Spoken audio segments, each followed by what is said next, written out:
Good morning, everyone. Good morning. You know the story, this couple goes on their honeymoon to Maine, and they go fishing. And as they're out on their boat fishing, her diamond ring slips off her finger into the lake. Poor husband jumps in, tries to save it. It was a big diamond, and it sunk to the bottom. He couldn't get it. The whole honeymoon was ruined. They went home to their hotel room. They were disappointed. She lost her diamond ring. Anyways, 10 years later, it's the 10th anniversary, the husband says to the wife, let's go back to the same place and redo our honeymoon, because the other honeymoon wasn't such a happy one. Now it's 10 years later, we're over it, let's go back and redo our honeymoon. She says, good idea. They go back, they go fishing on the same lake, they catch a big fish, they go home to make a barbecue to eat the fish. Then he cleans the fish, he sets the barbecue up, he cuts open the fish, and guess what he finds inside the fish? Absolutely nothing. And the moral of the story is that not all stories end and they lived happily ever after. Life is full of disappointments. And the question is, today's the Rosh Chodesh Adar Beis, which means it's the happiest month of the year, it's the month of Purim. And the question is, if there's always going to be challenges of life, there's always disappointments, there's always setbacks, and they're beyond our control, how can we be happy every day of our lives? It says you should serve God with joy. But what if there are events that cause me to lose my happiness that I seemingly can't control?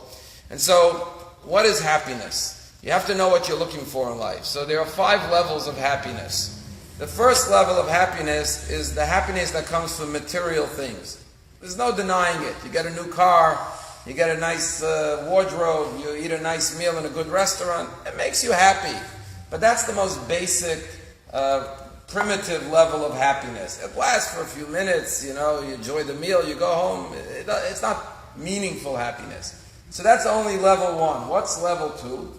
Everyone knows the second level of happiness is the happiness that comes from accomplishment. We're created in the image of God. God created the whole universe. In this week's parsha, we create a mishkan. In return, we reciprocate. God, you made a home for us, we make a home for you. Man needs to build, man needs to create, man needs to accomplish.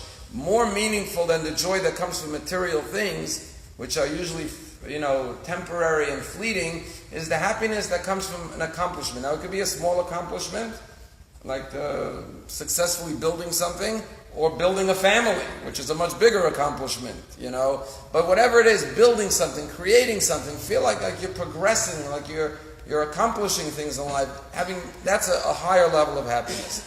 Beyond that, the third level of happiness, climbing up, is the happiness that comes from love. We all need loving relationships. Man was not created to be an island unto themselves, and therefore you need to connect with someone else. And that connection, whether it's with your soulmate, with your spouse, with your children, with your parents, with your siblings, with your friends, those meaningful, loving relationships is the third level of happiness. What's the fourth level of happiness? Knowing that your life has a meaning and a purpose to it. There are people who have lots of material things, they accomplish great things, they're doctors, they're lawyers, they're accomplished people in life, and they have loving families, but they're walking around unhappy. Why? Because they're saying, what's the meaning of my life? I live, I die, what's the purpose? So knowing that you have a greater purpose beyond yourself in this world, and that's why human beings, unlike other creatures, are altruistic. Why do people give charity? Why do people go to war to fight for a cause? Why sacrifice your life? Because the meaning, to know my life has a purpose beyond my life. I think it was Martin Luther King who said, someone who doesn't have something they're willing to die for doesn't have something they're willing to live for. You have to have some meaning beyond your life. But then the question is, okay, so you have all the meaning in your life, but what is my whole existence all about? Here today, gone tomorrow. It all ends not so well. So how could I find happiness in life when ultimately I know there's a limitation? And that's where you have to transcend beyond yourself into spirituality, into a relationship with God.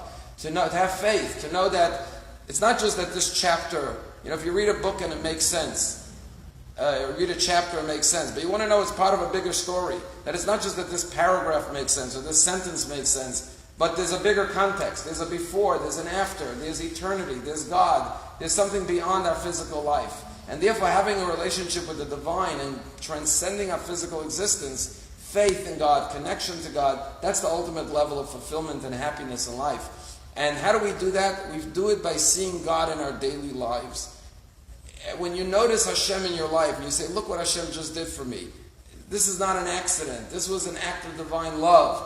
every day you have to look for opportunities to connect with Hashem and see His presence in your life and know that there's a greater, higher purpose to your life, that you weren't just randomly created in this world. You're not an accident of nature, but you were designed and fashioned by a loving God who put you here for a meaningful purpose. And that's my blessing to the bar mitzvah boy, Jack.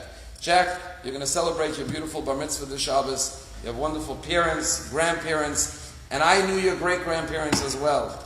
And all of them pass on to you their love, their guidance. You're very fortunate to have a grandfather who learns with you on the phone.